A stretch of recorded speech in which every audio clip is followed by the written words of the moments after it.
Assalamu alaikum wa rahmatullahi wa barakatuh. Today, our lesson is Surah Al-Baqarah, ayat number 58. أعوذ بالله من الشيطان الرجيم. بسم الله الرحمن الرحيم.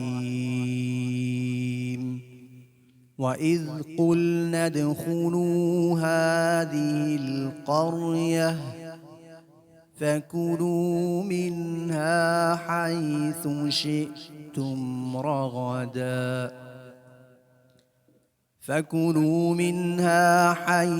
شِئْتُمْ رَغَدًا وَادْخُلُوا الْبَابَ سُجَّدًا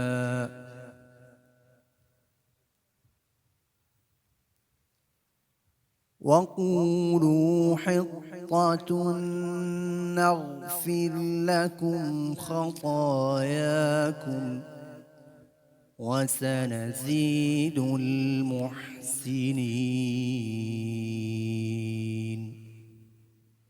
آتے ہیں ہم اردو ٹرانسلیشن کی جانب. وَإِذْ قُلْنَا، اور جب ہم نے کہا. اللہ رب العزت بنی اسرائیل کو اپنی نعمتیں یاد دلا رہے ہیں. وَإِذْ قُلْنَا، اور جب ہم نے کہا. ادخلوا، تم داخل ہو جاؤ. هذه، اس القریہ، بستی میں.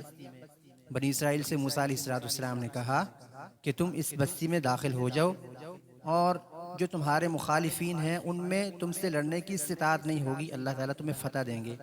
لیکن انہوں نے آگے سے بہانے بنائے.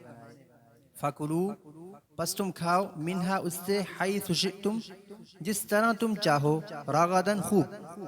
وادخلوا، اور تم داخل ہو جاؤ. الباب، دروازے سے. سجداً، جھکتے ہوئے یعنی کہ تم اللہ تعالیٰ کا شکر ادا کرتے ہوئے، سجدہ کرتے ہوئے تم بستی میں داخل ہو جاؤ.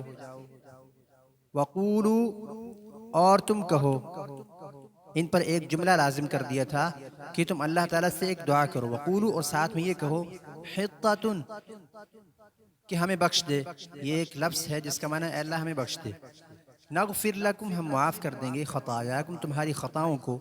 وسنزید المحسنین، وسنزید، اور عن قریب ہم زیادہ کریں گے. المحسنین، نیکوں کاروں کو ان کی نیکی میں.